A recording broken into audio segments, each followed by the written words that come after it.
primeiro lugar, desejo saudar a todos com a paz do Senhor. Esta oportunidade ímpar, quero agradecer a Deus pela honra, o privilégio imerecido da minha parte. Quero externar a minha gratidão, a confiança, a credibilidade ao pastor José Rodrigues, presidente desta igreja. Muito obrigado, pastor. Como pastor de igreja que sou, eu sei que não está fácil nos dias que vivemos acreditar o púlpito da igreja a pessoas que a gente nunca viu, e desde a primeira vez que estive nesta cidade tenho sido recebido de uma forma que eu não tenho palavras para agradecer-lhe. Então quero agradecer ao Senhor, obviamente ao pastor Neemias, toda a diretoria desta igreja, aos companheiros, obreiros, a igreja, e parabenizá-los por mais um ano da AGO. Fazendo assim, quero também louvar a Deus pela vida do pastor Geraldo. Muito obrigado pelo carinho que o Senhor tem para comigo. Pastor Anderson, um prazer conhecê-lo pessoalmente. Jackson e a Thalita, revê-los, e sendo assim, agradecendo a Deus por todos que nos antecederam e os que porventura venham a vir. Queridos, nós estamos vivendo comemorações pelo mundo. É uma época de reflexão, e eu queria ler um texto para transmitir-lhes uma mensagem de esperança. E para isso eu quero ler na primeira carta, ou na carta, melhor dizendo, que Paulo escreve aos irmãos na cidade de Colossos, aos Colossenses. Quando Paulo, ele faz menção de mostrar-lhes o que Deus fez por nós por meio de Jesus. Capítulo 2, versículo 13.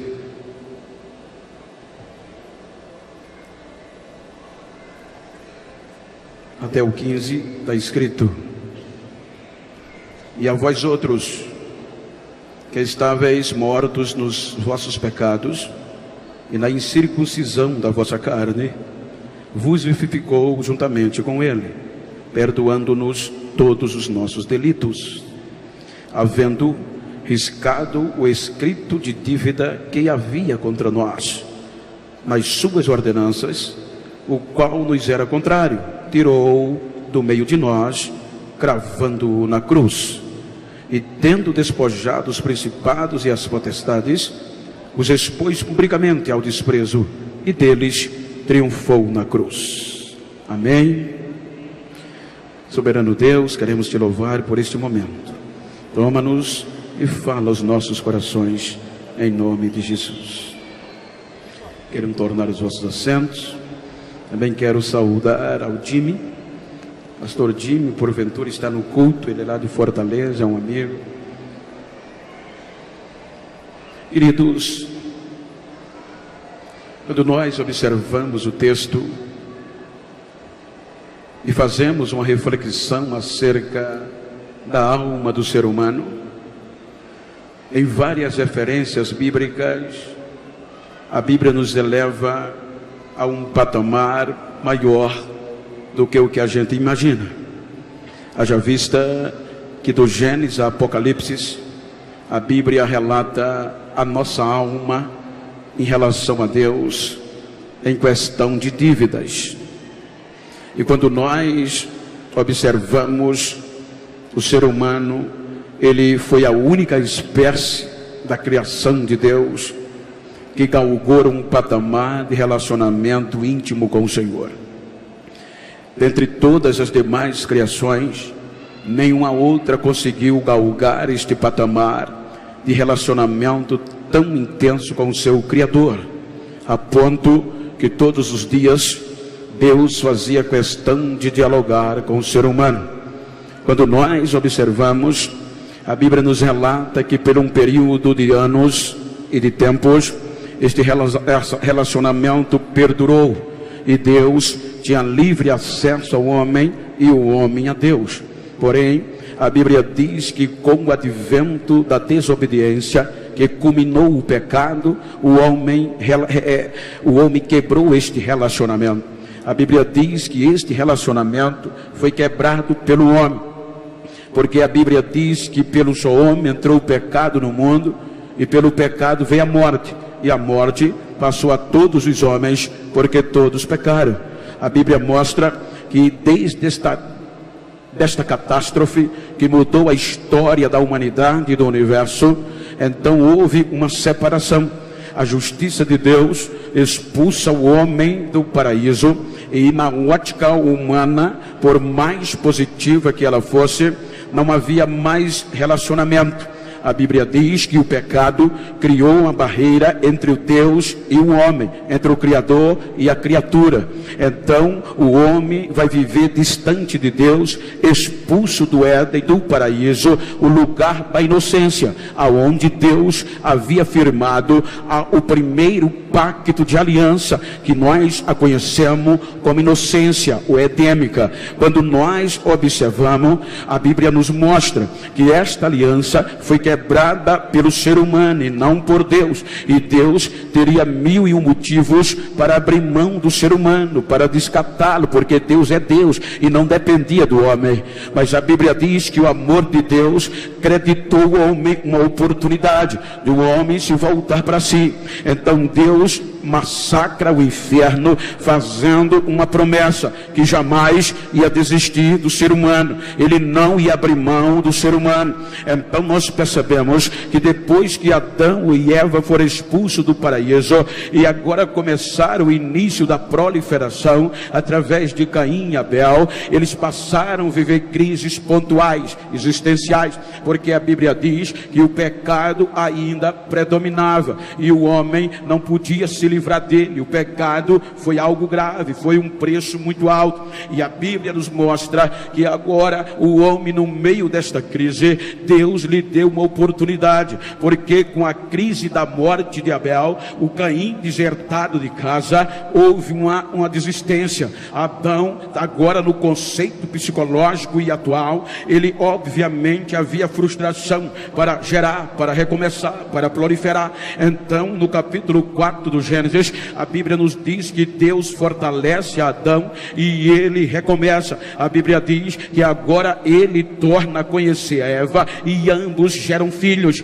e o filho primeiro do recomeço se chamava Sete, cujo nome em uma das etimologias quer dizer compensação. Vamos tirar o tempo que nós perdemos, mas o pecado não deixou Sete sair deste contexto pecaminoso. A Bíblia diz que mesmo assim Deus continuou acreditando, porque Deus não desistiu. Deus continuou motivando a geração de Adão a voltar para ele, mas Sete agora era uma esperança. A Bíblia diz que Sete não venceu o pecado e não pôde voltar o homem a Deus, mas a Bíblia diz que Sete gera um filho e ele o chama de Enos, e no contexto da etimologia, o nome Eno tem um contexto de relacionamento, ou seja, a Bíblia diz que nos dias de Enos tornaram a invocar o nome do Senhor, mas o pecado ainda prevalecia. O homem não tinha como pagar e se libertar deste pecado. A Bíblia diz que agora Enos dá proliferação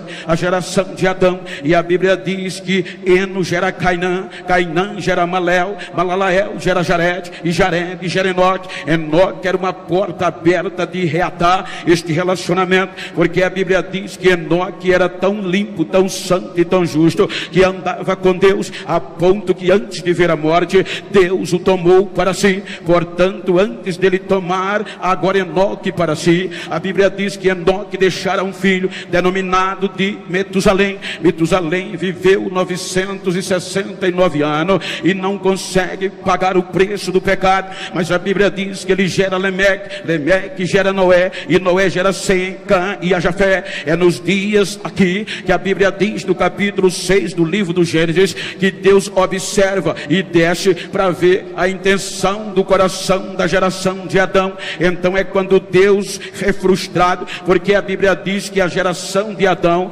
proliferou o pecado de uma forma tão grande que generalizou. O pecado contaminou a geração de Adão, a ponto que Deus verbaliza e diz: eu me arrependo de haver feito o homem, eu vou tirá-lo da face da terra, o homem, o animal, o réptil e tudo que eu criei. Quando Deus está pronto para devastar e desistir do ser humano, um crente comportamento de santo chamado Noé fez Deus mudar de ideia, porque a Bíblia diz que no meio da degradação social havia um homem que era íntegro, era justo e andava com Deus, e o seu nome era Noé. Então Noé nos mostra que é necessário, é capaz, se no Velho Testamento era, imagina do Novo, a gente ser santo no meio da corrupção. Não tem desculpa diante de Deus. Então Deus agora, através de Noé, renova o pacto com o ser humano, porque Deus manda Noé preparar uma arca para a preservação da raça humana,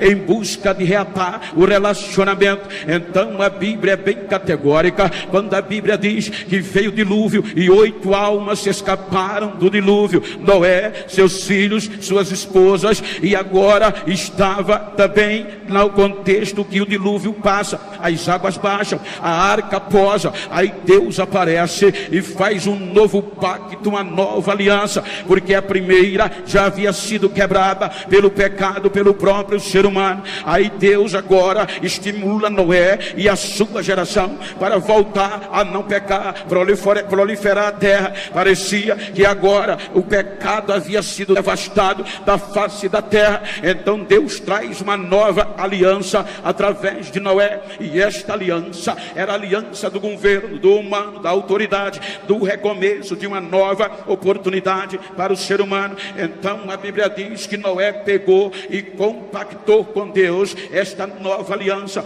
Então a Bíblia diz que Noé, dos 3 filhos, Sem pegou a responsabilidade. Aí a Bíblia nos diz que Sem gera Arfaxade, Arfaxade gera Elá, Elá gera Reu, Reu gera Peleg, Peleg gera Serug, Serug gera Naó, e Naó gera Terá. Então esta geração quebrou mais uma vez a aliança, adorando e prostrando-se diante de Deus e construindo torres para se livrar de possivelmente o novo dilúvio. Aí quando a geração de Adão, é impossível se voltar para Deus, pois a Bíblia diz que a geração de Adão tornou-se uma geração pecadora. Então quando Deus observou, então Deus agora, por causa do relacionamento com o ser humano, ele dá mais uma oportunidade. Ele assume criar um povo para si diferente. Ele deixa a geração de Adão para trás e entra no contexto do Ur dos Caldeus. E a Bíblia diz que quando ele chega em Ur dos Caldeus,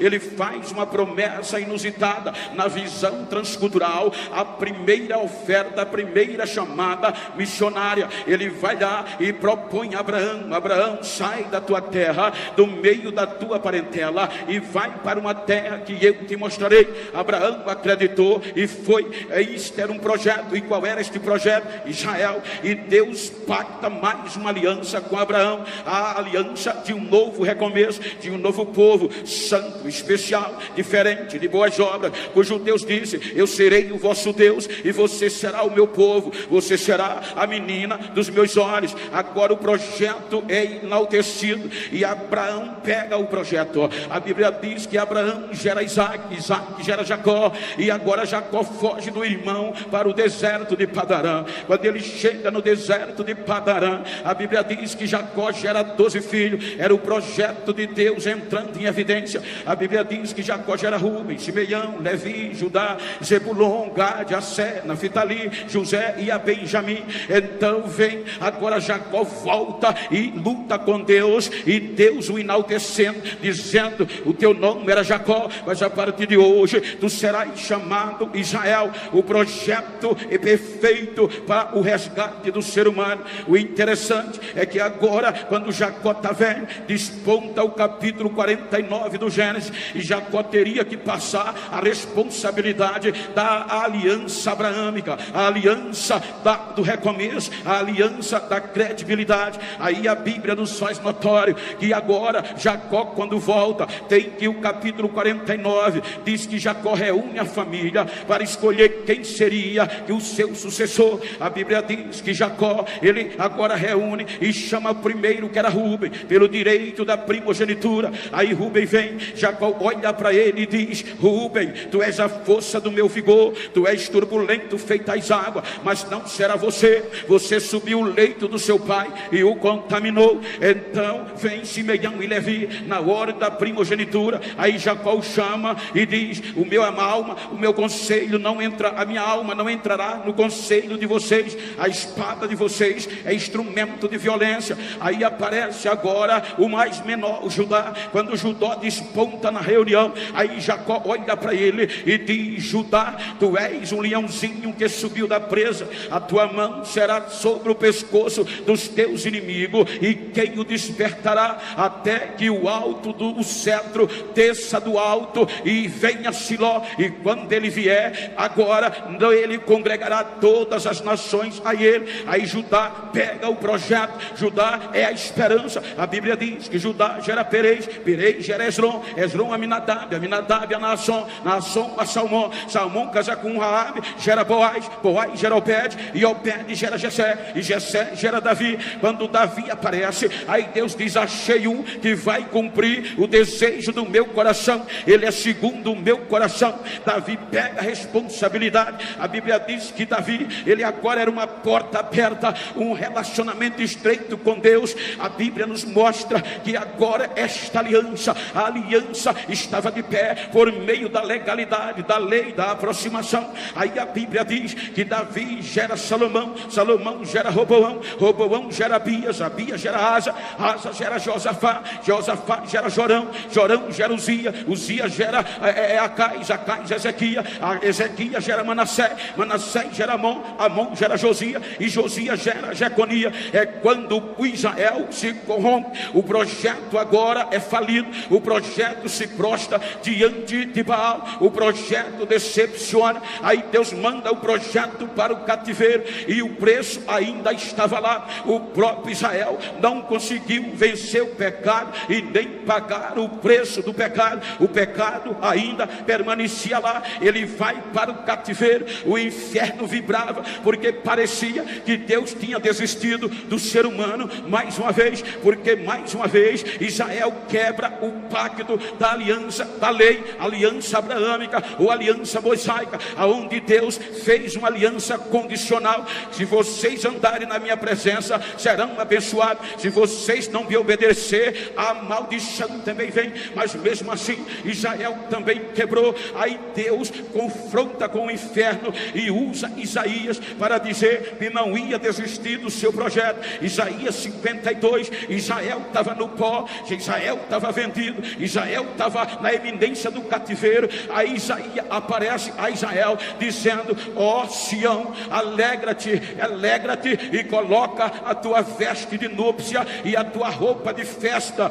Alegra-te, levanta da poeira, porque diz o Senhor: sem dinheiro vocês foram vendidos, e sem dinheiro serão resgatados. Aí Israel no pó, na eminência do cativeiro. Aí Deus usa a boca de Jeremias no capítulo 31, versículo 31 por diante. Aí Jeremias diz, com a boca de Deus: eu farei com a casa de Israel uma nova aliança, mas não será aquela aliança que eu fiz quando eu tirei os vossos pais da terra do Egito, mas esta nova aliança ninguém vai ensinar ninguém. Eu vou impregnar na mente do homem e no coração do homem, e eu vou perdoar os seus pecados, e deles não me lembrarei mais, diz o Senhor. Então Deus promete uma aliança, o que superaria todas as demais alianças. Aí quando nós observamos, aí Deus vai lá no cativeiro e busca o projeto de volta, porque o Mateus registra dizendo, o salmista até tira uma casquinha no Salmo 49, ele vê que a coisa estava tão feia que ele disse: até até aqui ninguém pôde pagar o preço da alma do seu irmão. O seu valor é alto demais. Havia uma dívida impagável na ótica do homem. Aí Deus vai dar e tira o projeto de volta. Aí Mateus diz que depois do cativeiro, Salatiel gerou a Zorobabel, Zorobabel gerou a Abiúde, Abiúde gerou a Eliaquim, Eliaquim gerou a Azó, Azó gerou Eliúde, Eliúde gerou a Matá, Eliasar, Eliasar gerou a Matã, e Matã gerou a Jacó, e Jacó gerou a José. Aí seguindo esta linhagem, aí Mateus diz que nos dias de José o céu se abriu, e agora Deus amou o mundo de tal maneira que investiu o seu melhor para pagar o preço. Aí o melhor coral do céu, a melhor orquestra do céu teve que vir junto para proclamar. Aí a Bíblia diz que o céu se abriu e os anjos cantaram: eis que eu trago novas de grande alegria, nasceu hoje na cidade de Davi Jesus, Jesus, Jesus, Jesus, Jesus.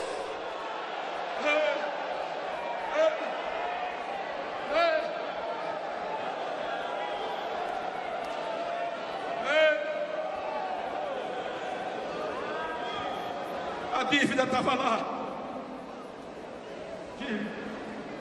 o preço estava lá, e agora termina o Velho Testamento e o projeto bichado. A palavra que Deus dá a Malaquias é de conserto e de esperança. Malaquias diz para Israel: ele vem. E ele vem com um sabão na mão, como se fosse um lavandeiro. Ele vai tirar o grude, ele vai esfregar, ele vai tirar a sujeira. Ele vai vir como um fogo que queima a palha, purificando tudo. Ele vai destruir o pecado e o pecador. Mas para vós que temeis o meu nome, nascerá o sol da justiça, e ele trará salvação debaixo das suas asas. Todas as alianças entre Deus e o homem haviam sido quebradas. Os irmãos sabem que na cultura judaica havia muito esse tipo de aliança entre eles. E algumas diziam que havia um tipo de responsabilidade. O maior chamava o menor. O menor sempre está devendo. Aí o maior sentava e o menor, humilhado, botava a mão por baixo da coxa e fazia o juramento.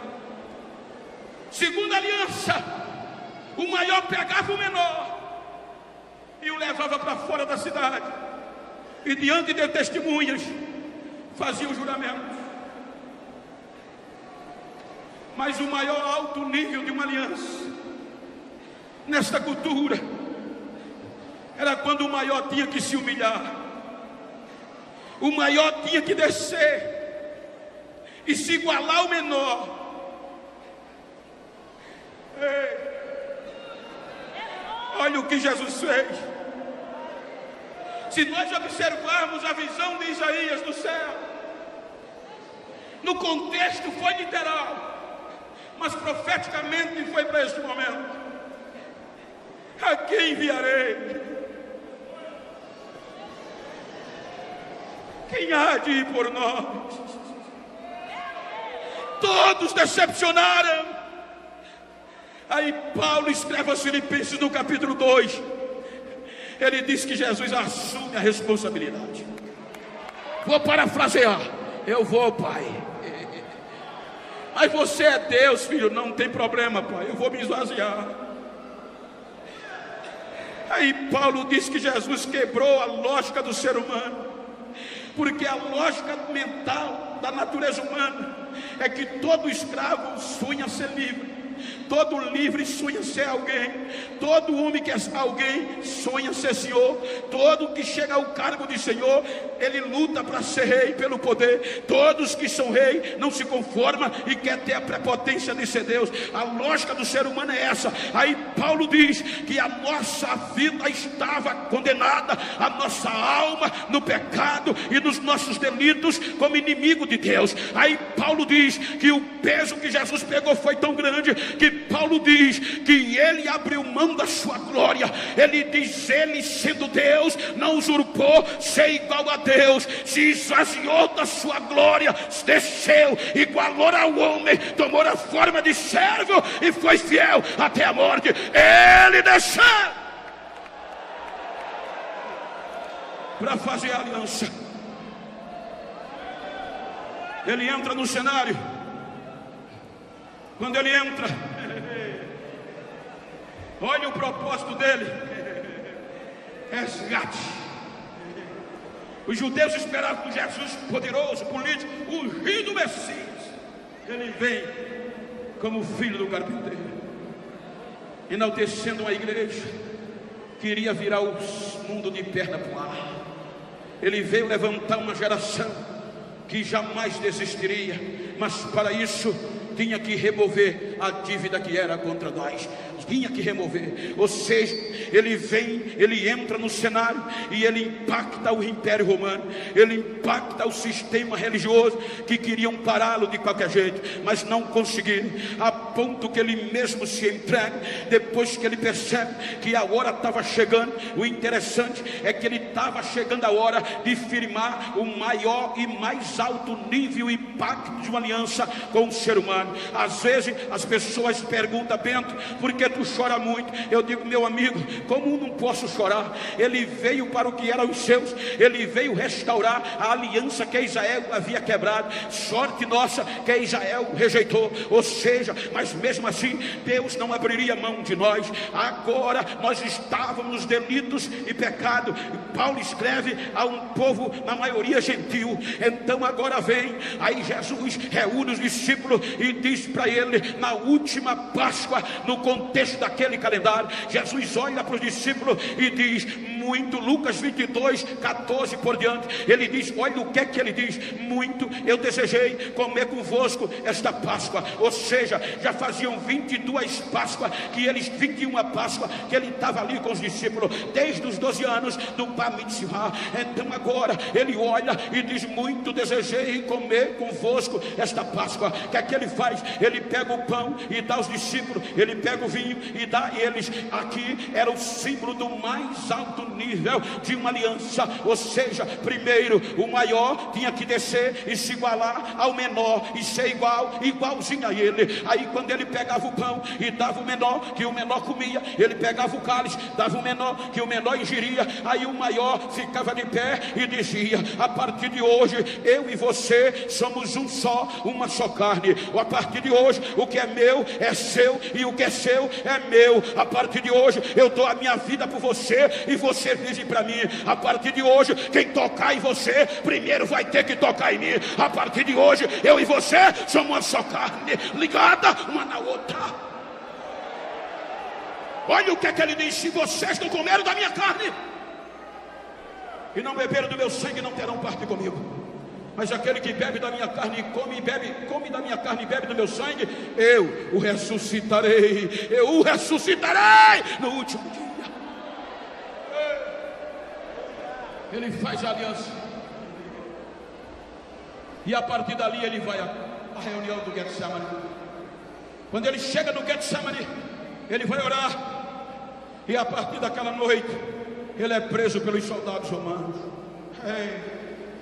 Ele passa a noite desgastado, ele passa a noite arrebentado, interrogado, esmurrado, cuspido.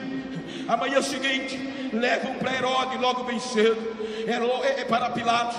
Pilatos volta para Herodes para Pilatos. Em suma, ele é condenado, o maior e a pior tipo de morte, que era a morte de cruz. Agora passa, condenaram Jesus, está condenado, tá? Então o que vai fazer? Leva para o quartel-general para cumprir as sanções da lei judaica. Então ele tem que tirar as vestes, colar os braços no pé, no calcanhar, deixar o lombo à disposição dos chicotes, aonde os chicotes dilaceraram o corpo dele. Ou seja, diz a história que os chicotes causavam suco tubos e cortes tão profundos que dava para ver o pulmão trabalhando. Ou seja, obviamente, vem os nódulos, vem a febre, vem o sofrimento, vem o frio e a vontade de morrer. Mas mesmo assim, ele não desistiu. Coloca a cruz nas costas e parte para fora de Jerusalém para morrer no Gólgota. Ei, quando ele vai andando, o sangue pingando, e ele não abria a sua boca. O que eu acho lindo é que ele podia desistir, era opcional, mas ele não desistiu. Isaías diz que ele não abriu a sua boca. Levam para fora. Quando chega no Gólgota, 9 horas da manhã da sexta-feira, os grampos rompem o seu punho. Pá!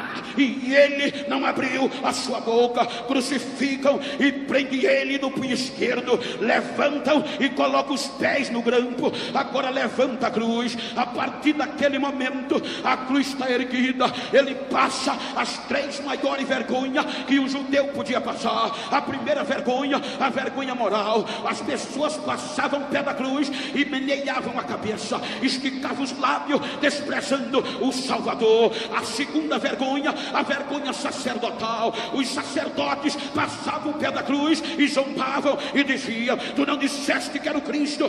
Desce daí e a gente acredita em você. A vergonha ministerial. E a terceira e a pior vergonha foi quando ele clama aos céus e o céu não lhe responde. Aí ele grita: Deus meu, por que me desamparaste? Mas olha, quando dá 3 horas da tarde, tem uma notícia maravilhosa. Ele ergue a voz e diz: Pai, Pai, em tuas mãos eu entrego o meu espírito. O inferno estava doido para ele desistir, mas ele foi fiel e foi até o fim. Pai, está consumado, está feito.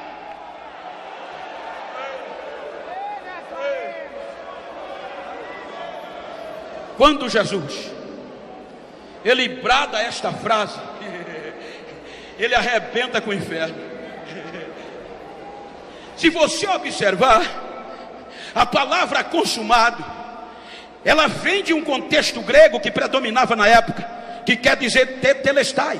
Ou seja, é uma palavra que no original tetelestai quer dizer consumado, tapado. E esta frase que Jesus pronuncia para o inferno e o universo vir, era acostumado a se ouvir na cultura da época. Primeiro, quando alguém, um artista, terminava uma obra, uma arte, ele tinha que lacrar com o texto tetelestai, porque quem via dizia: está pronto. Quando alguém fazia um sacrifício, ele encerrava com a frase tetelestai, está entregue, está feito. Também quando o soldado, o exército enfrentava o inimigo, que o inimigo era vencido, o exército vencedor ia lá no inimigo, despojava, tomava todos os seus bens e era a vitória. Aí quando a vitória estava garantida, 2 mensageiros vinham na frente do exército, um dia de viagem, ou seja, e eles iam gritando tetelestai, por onde passava, tetelestai, tetelestai. Por onde eles passavam tinha festa, porque ele estava dizendo: vencemos, a vitória veio,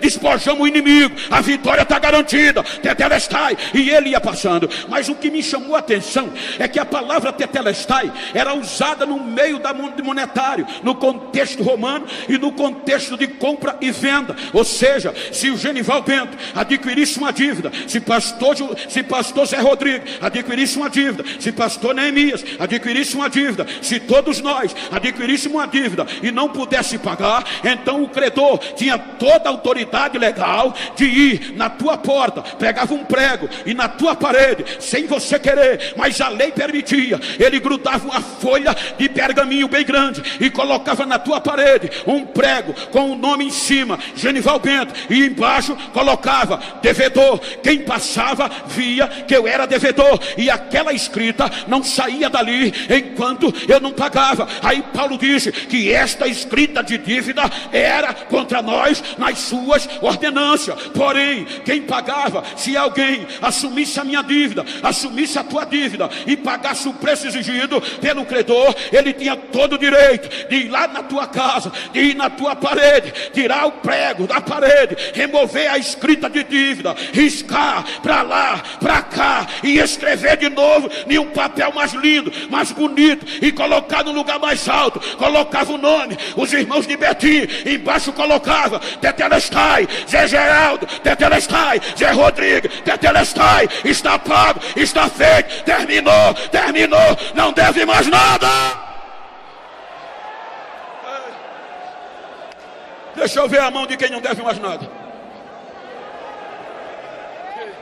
Diga para quem está ao seu lado: hoje eu vou sair daqui pingando azeite. Diga para ele: porque Jesus já me tirou do prego, eu já não estou devendo mais nada, eu estou livre para adorar, eu estou livre para dar glória.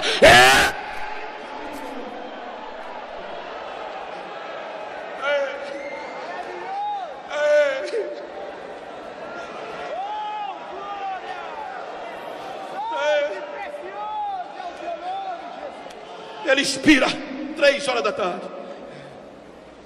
Faltavam 3 horas para terminar o dia, e essas últimas 3 horas eram cruciais. Segundo a lei, se até as 6 horas da tarde não tirasse o corpo dele, ele seria enterrado como mais um indigente. As últimas 3 horas de Jesus, os discípulos correram, os amigos partiram, e o corpo dele pendurado. Aí aparecem os anônimos. Os anônimos, os esquecidos, José de Arimateia e Nicodemos.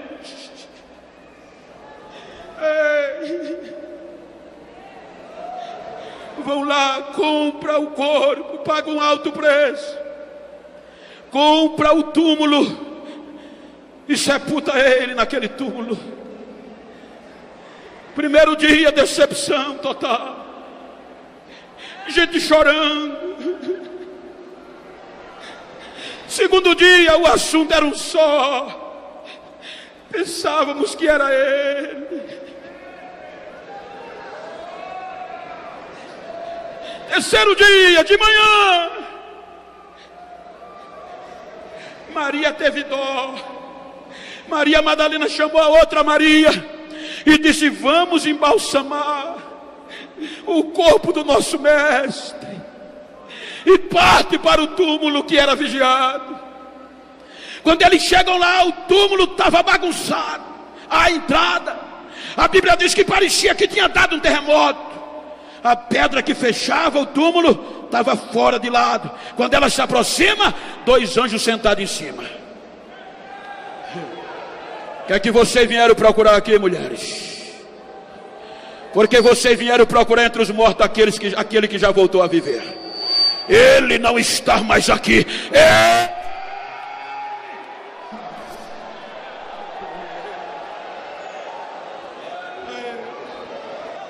Aí Paulo diz: aonde está a morte? A tua vitória. Aonde está inferno, o teu aguilhão? E graças a Deus por Jesus Cristo que nos deu vitória. Aí questão de dizer que Cristo removeu a escrita de dívida que era contra nós e cravou na cruz, despojou o inferno, tomou a chave da morte, tomou a chave do inferno, libertou as nossas almas, triunfou sobre eles na cruz do Calvário.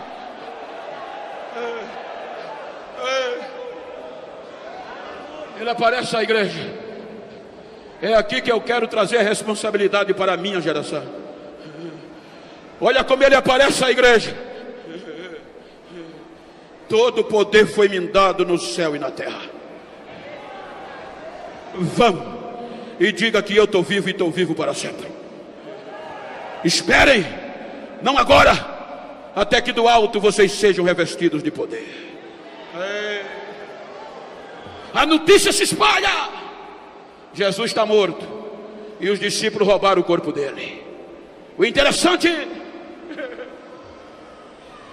é que só seguraram a igreja por cerca de 50 dias.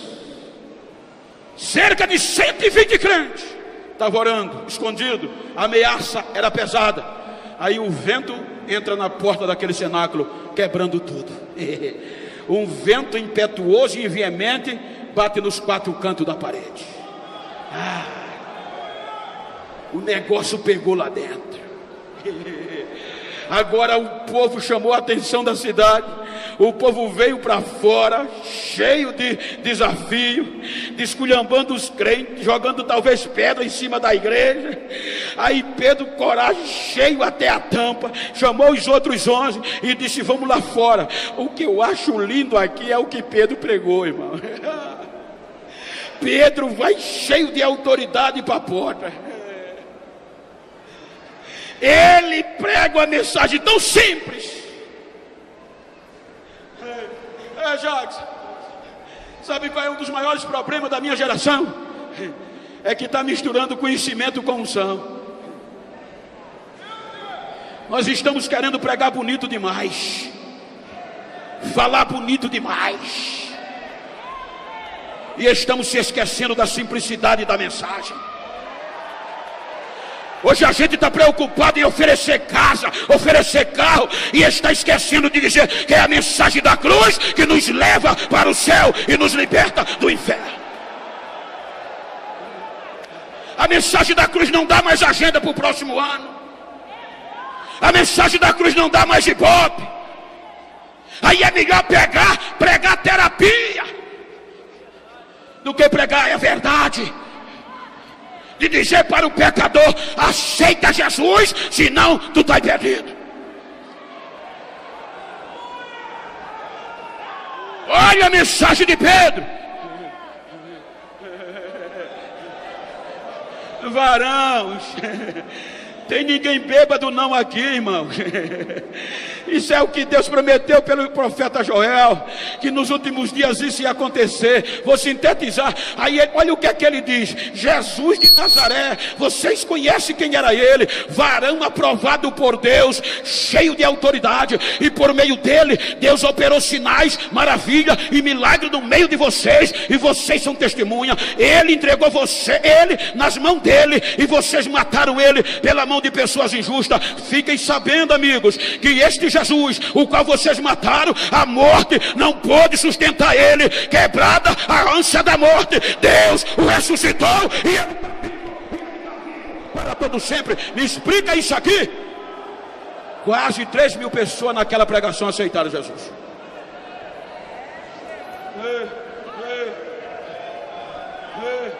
Aonde está a diferença?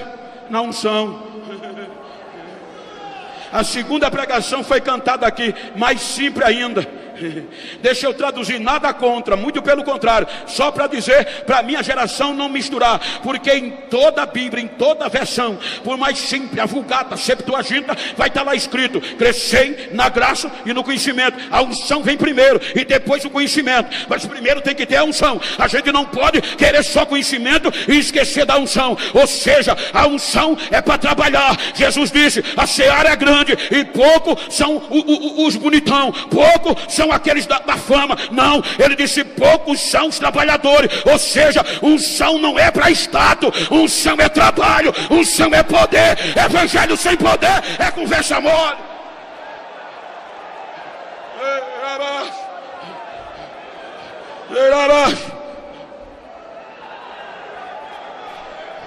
Lá vai Pedro, sem anel no dedo, sem diploma na parede. A instituição de Israel reza, na época rezava, que quem lê vai descobrir que era uma das formas mais cruel. Era uma pessoa nascer com defeito, porque não prestava para nada, era um projeto falido, era descartado, só prestava para pedir esmola. E aquele coxo que Jacques Italita cantou, estava lá há quase 40 anos, só servia para pedir esmola. aproveitando. Coitado, a lei não permitia nem ele adorar, nem entrar na igreja. As pessoas traziam ele e deixavam na porta. Coitadinho, ficava só vendo o barulho e olhando para dentro. Agora lá vem Pedro, depois que a unção cai, depois que o evangelho pega fogo, lá vem Pedro, sem anel no dedo, sem diploma na parede. Aí o coxo invoca de dizer: dai uma esmola. Não tenho. Olha o meu bolso, estou liso, não tem prata, não tem moeda de ouro nem de prata. Mas eu tenho uma coisa boa para você. O que é? O que eu tenho, em nome de Jesus o Nazareno, eu te dou. Levanta e anda. Pega ele pela mão, levanta e anda. O coxo dá um pulo e a Bíblia diz que ele não perdeu tempo, esqueceu a moeda, esqueceu a bacia, olhou para dentro da igreja, começou a cantar e adorar e fez carreira e gritou: agora eu entro, agora eu entro, agora eu entro, agora eu entro, agora eu entro, agora eu entro. E entrou e adorou. Me explica, quase 5.000 pessoas. Amigas, a igreja sai do anonimato e do esconderijo. E Jesus batizava todo dia com o Espírito Santo. Curava, salvava. Milagre era coisa do dia a dia. Diz a história que a igreja era tão poderosa que quebrou o contexto de César pelo poder da fé e da unção. Me ajuda aqui, Jacques, por favor, com todo respeito, pastor, vai para lá. A história diz que era edito de César. Todos os romanos, todos os residentes, todas as nações subjugadas por Roma tinham que reverenciar César cotidianamente. A saudação não era bom dia. Quando alguém encontrava o outro, até os judeus, eles tinham que reverenciar César.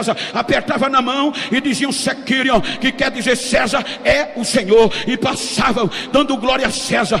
Vai para lá, Jacques, vai para lá. Agora a glória caiu. Batismo com o Espírito Santo era fichinha. Milagre era um atrás do outro. Era no tempo, no ar livre mesmo, debaixo do sol. Todos os dias as pessoas iam aceitando a Jesus. Agora quando um crente encontrava o outro, já vinha pingando azeite, já vinha sendo sacudido. Aí se esquecia de César, só via o céu. Quando encontrava o outro, apertava na mão e dizia Maranata, meu irmão. O outro dizia Maranata, ele vem, ele vem.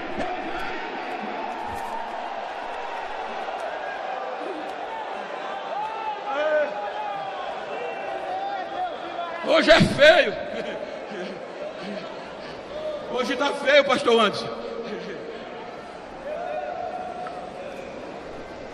Hoje ser cheio de Deus é coisa do passado. Hoje tem que ser bonitinho. Eu terminei o curso de bacharel de teologia pelo Ministério da Educação. Estudei quase 7 anos. Aí no dia, Anderson, na formatura, Deus tinha me pegado do pó. E a equipe de doutores me escolheu para ser juramentista da turma. Naquele dia eu fiquei mais preto do que o que eu sou. Tudo preto.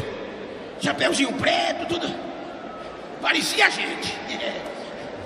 Aí quando terminou a reunião, o juramento, recepção, aí soaram nos meus ouvidos: Bento, o negócio agora mudou. O que é? Agora tu é o doutor Genival Bento. Tem que falar bonito. Não pode ser mais como era.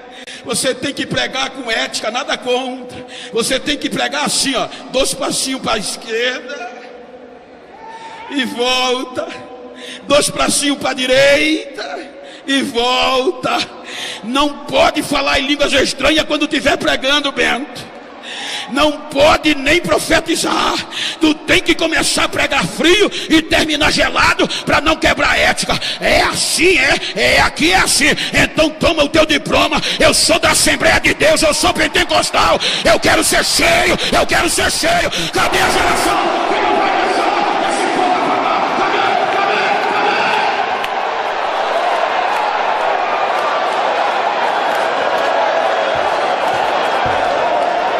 Unção ainda faz diferença. Diga para quem está solo, da unção ainda faz a diferença.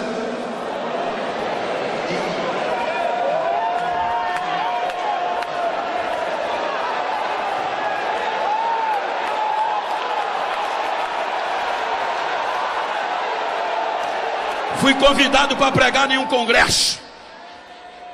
O ginásio cheio maior que esse. O pastor não me conhecia. O coordenador contactou. Quando eu cheguei, que fui subir o altar por ali. Aí o pastor viu o púlpito cheio de PhDs. Aí ele perguntou ao coordenador: quem é aquele moreno que vai subindo? É o pregador da noite.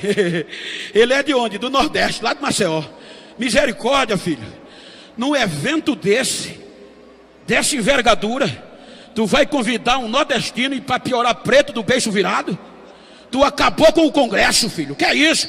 Levantou, foi aonde eu estava e disse: Genival, me perdoa, mas não vai dar para tu pregar hoje. O púlpito só tem gente grande e eu não te conheço. Então tu não fica triste não? Não, pastor, que é isso? Aí foi voltando para o púlpito e eu atrás. Aí de repente ele para, vira e diz: mas... eu gosto desse mais. Mas para tu não ficar decepcionado, eu vou te dar 10 a 15 minutos. Prega logo aí, vai. Tu nem precisa orar, já pega o microfone, passa para ele. Eu peguei o microfone, já entrei com 220 no acelerador. Quando deu 10 minutos, Jesus disse: deixa que eu vou mostrar quem eu sou. Pense num ginásio pegando fogo. Era crente embolando, era... Os doutores quebraram o ETA, começaram a correr e começavam a gritar: a unção é dele, ele dá quem quer, ele usa quem quer, ele não tem paradigma, ele quebra tudo. O pastor levantou, começava a chorar, olhava para mim e começava a chorar e gritar: vai negão, vai negão, vai negão, vai negão, vai negão, vai negão. A unção ainda faz, a unção ainda faz, a unção ainda faz, a unção ainda faz. Verás, verás,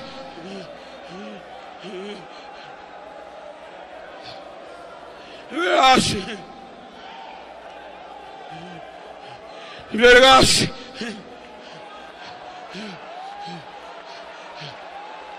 bregas,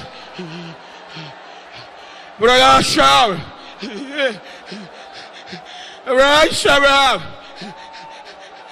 já pode sair e ligar o sol.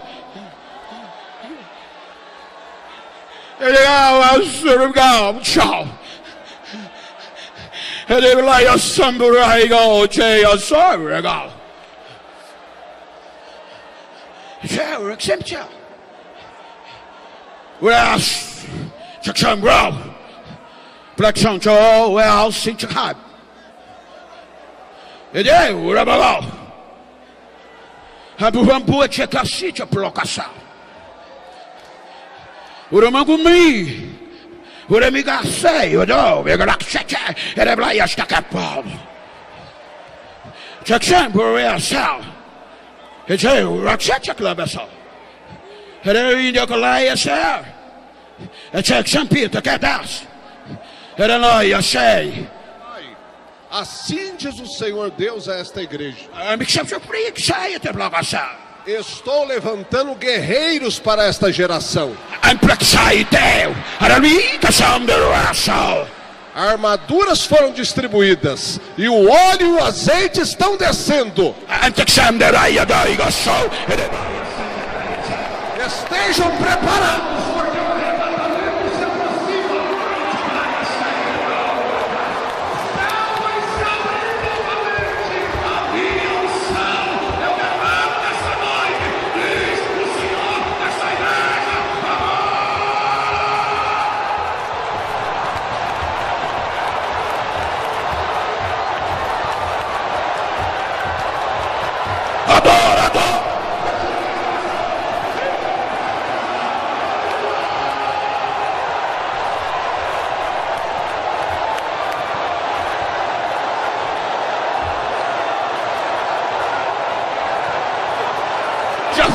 Já foi pago, Tetelestai, adora.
Compartilha comigo para eu terminar.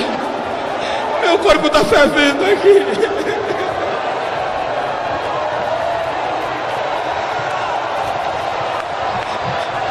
Deixa eu ouvir o barulho de Jesus batizando. Recebe a unção que está sobre mim. Recebe, recebe. Compartilha, compartilha, recebe. Pega fogo, pega fogo, pega fogo.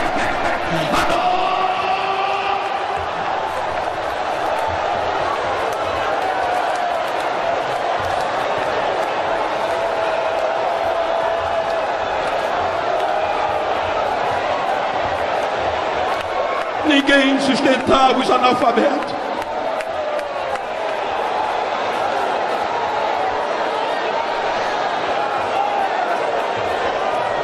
Vou concluir.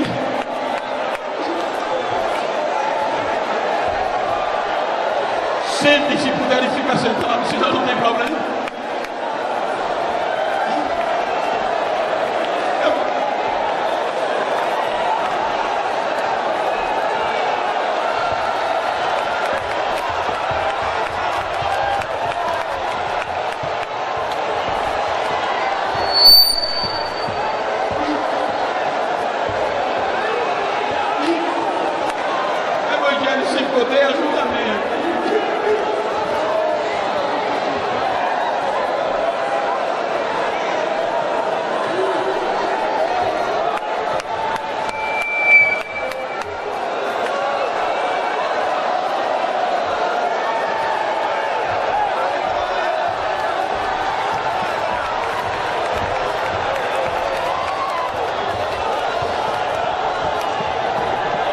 Permita, pastor Geraldo.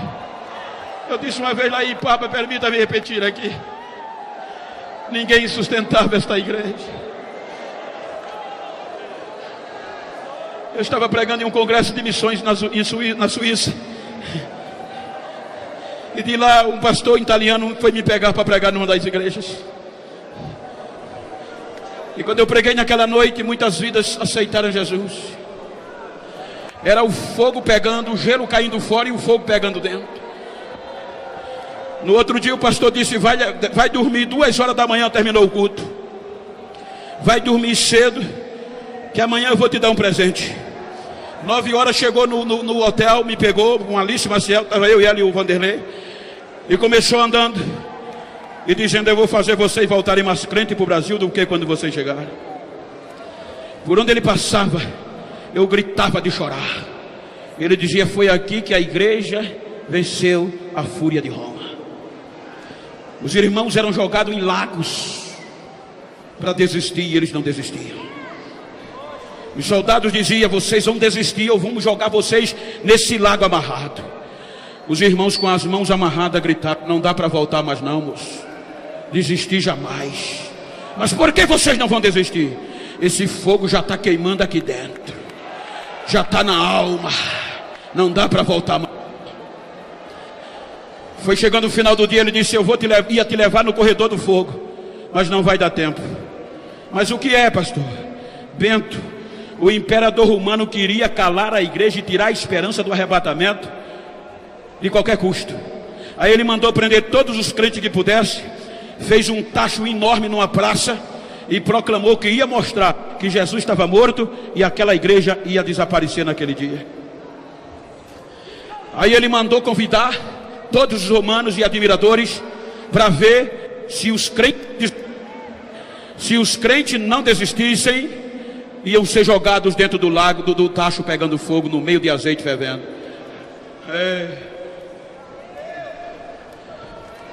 Chegou o dia, o pastor disse: Bento, o local lotou de pessoas para ver o fim da igreja, Bento. Ele disse: os romanos chegavam adorando os deuses de Roma. Eles faziam tanto barulho, Bento, que estremecia a praça. Eles começavam a cantar, a adorar, ovacionando o imperador e dizer que os deuses de Roma eram mais vivos do que o Jesus da igreja. Aí eu perguntei: e os irmãos? O que é que eles... Aí ele disse: os crentes estavam amarrados no outro. Jacques, me ajuda aqui, crente. Como, pastor? O imperador mandou fazer uma tocha de fogo de um lado, tocha de fogo do outro, e lá no final o tacho.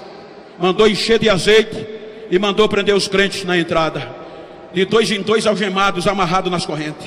Se eles não desistissem, era para ser jogado dentro do fogo. E agora, ele disse que no mais alto fogo, o imperador mandou se tocar fogo quando a labareda estava bem alta. Ele disse aos soldados: entrem no corredor, pegue de 2 em 2, se eles não desistirem, pode jogar dentro do fogo. Aí os soldados entravam no corredor, espraguejando, armado, e os irmãos amarrados. Quando os irmãos olhavam para o fogo e olhavam para os soldados, fazia barulho e queria se soltar. Um corria puxando para um lado, as correntes e barulho para o outro. Aí eu perguntei, eles queriam correr? O pastor disse: correr o quê, Bento? Ele estava cheio de Deus até a tampa. E por que eles queriam quebrar a corrente? Quando eles viam os soldados e via o fogo, um olhava para o outro e dizia: deixa, quem vai primeiro sou eu. Eu quero ir primeiro, quem vai lá primeiro sou eu vou entrar primeiro. Os soldados pegavam eles sem desistir e jogavam-os dentro do fogo. Quando eles caíam amarrados dentro do fogo, azeite fervendo, o barulho dos romanos era o maior, adorando os deuses de Roma. Quando o jogava de 2 em 2, era glória aos deuses de Roma. Com 10 minutos, o pastor disse: Bento, houve silêncio na praça. O que é que houve, pastor? Bento do céu, os crentes que eram jogados dentro do azeite começaram a sair de dentro, Bento, pulando, e ficavam em pé na beira do tacho, sem nenhuma queimadura e as correntes quebradas. Quando os romanos via, fechava a boca, e os crentes que ainda estavam amarrados, quando via, começava a dar glória e a gritar: meu Jesus está vivo, meu Jesus está vivo, meu Jesus está vivo, meu Jesus está vivo. E os que saíam do fogo pegavam na mão e começavam a correr gritando: os deuses de Roma não valem nada, mas o Jesus da igreja é Deus da água, é Deus do fogo.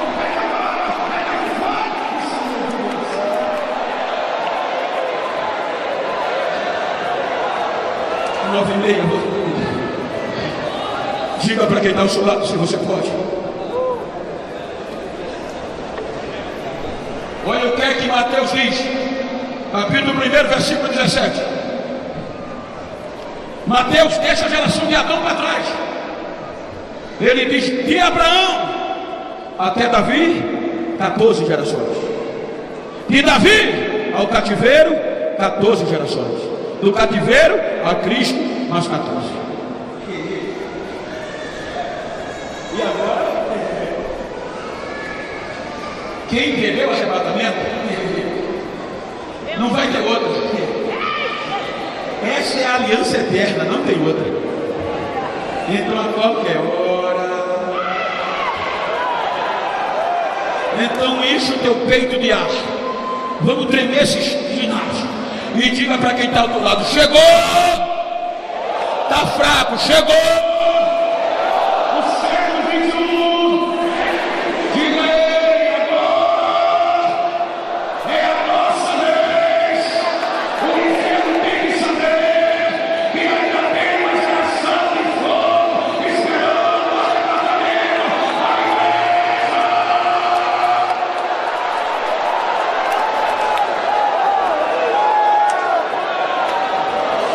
Deixa me ajudar aí. Fique de pé, se você. Louvado é o teu nome, Jesus. Diga para quem está ao seu lado: já foi pago. Já saí do prego. Já eu vou subir. Se você está perto de alguém do mesmo sexo, a não ser que sejam casados, vira para ele com todo respeito eclesiástico, como eu estou com o pastor Anderson aqui. Me ajuda aqui, pastor. Vira para ele assim, ó, frente a frente. Olha para mim não, olha para ele, se você pode fazer. Diga nos olhos dele: a hora está chegando. Já eu subo. A trombeta toca já. E se ela toca hoje, eu vou subir com você. Não vou deixar você.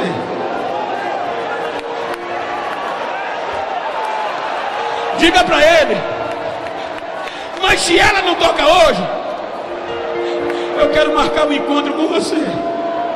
Um desafio. Diga a ele qual. Diga: tu lembra daquela rua de ouro do Apocalipse? Pertinho do muro de jaspe. Diga: tem uma praça de ouro puro ali. Diga: Adão fechou a porta Mas Jesus abriu de novo. O rio de cristal banha a praça, e a árvore da vida está no meio dela. Eu quero te ver lá. É lá. Diga a ele: se eu for primeiro, eu vou te esperar. Mas se tu for primeiro, me espera, me espera. O negócio vai apertar, o negócio vai feder, mas eu vou estar de pé. Aperta a mão dele, diga: está fechado. Diga para ele: fechadinho. Abraça ele, diga: fechadinho.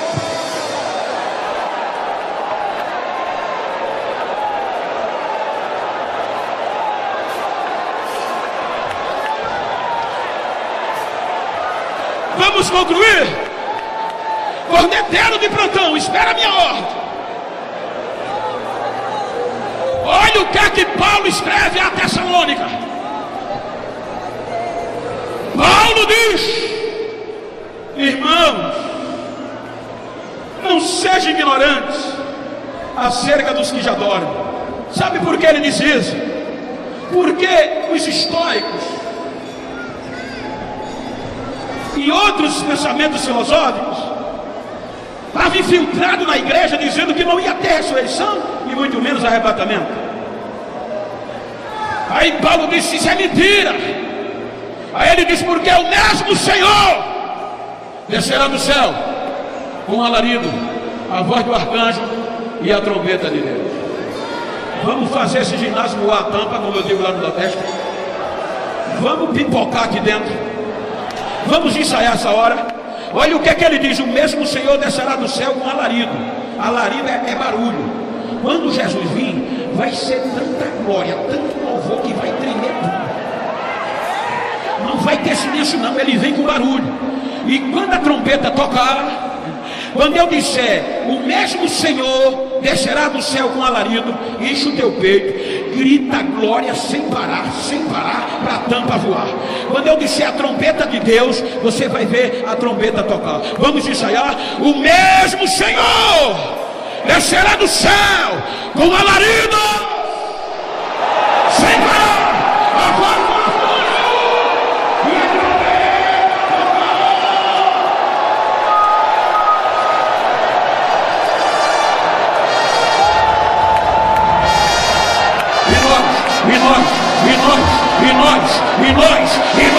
e nós seremos transformados no abrir e fechar e transformar. Só viremos.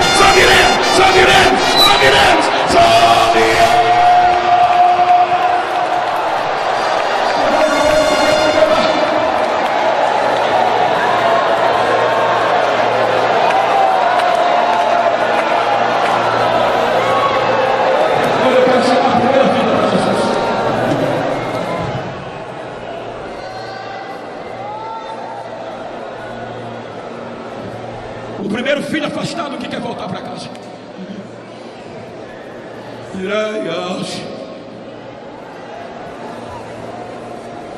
Já foi pago tudo. Você não deve mais nada. Quando está uma pessoa afastada da igreja, se você está perto dela, me dá um sinal aí. Se você está perto de uma pessoa afastada, me dá um sinal.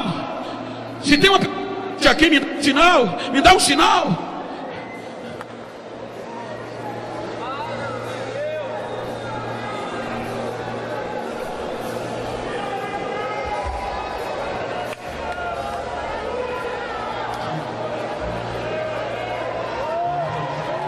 Venha, filho.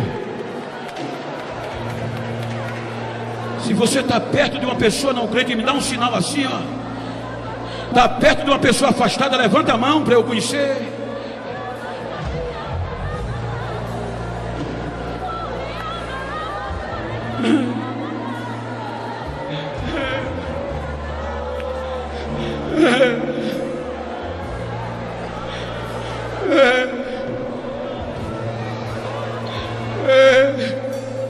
A primeira pessoa.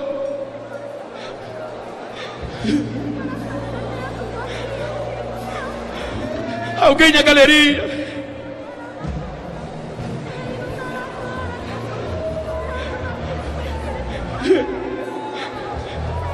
Alguém na galeria. Alguém na nave.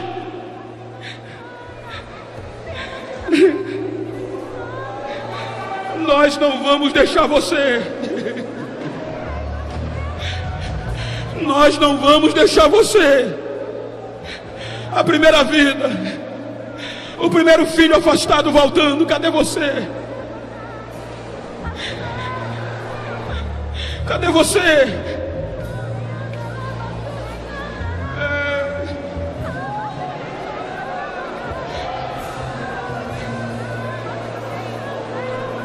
Cadê você?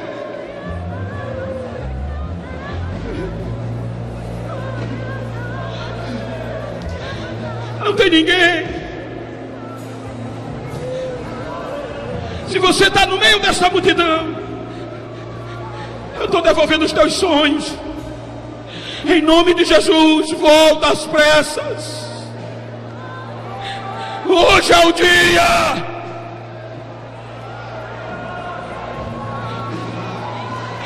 A unção que está sobre mim está quebrando o jugo.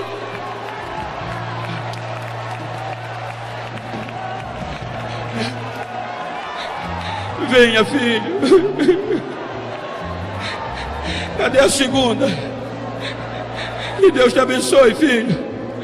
Na galeria, na nave. Cadê a segunda? Traz ela. Vem, vem, me dá um sinal se ela está vindo. Me dá um sinal. A segunda já está vindo aqui. Cadê a terceira? Cadê a terceira?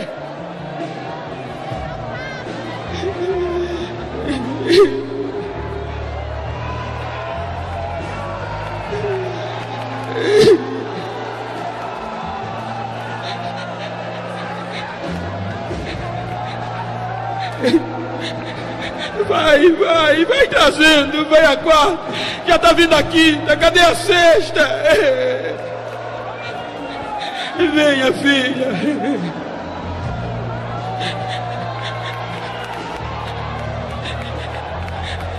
Já vem o casal, cadê a oitava? Cadê a oitava?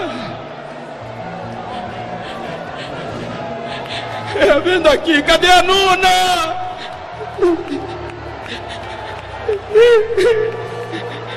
Que Deus te abençoe, filhos.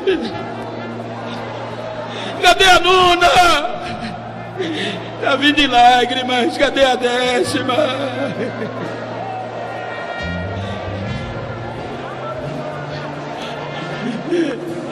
Nós não vamos deixar você.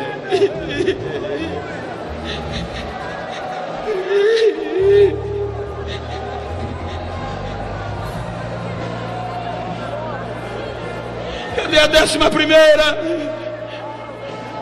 Veja se ela está aí. Eu não tenho mais tempo, meu tempo já esgotou. Mas você está aqui, venha, venha.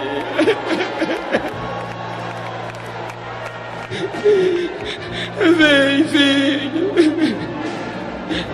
Vem mais, está vindo aqui, vem, filho.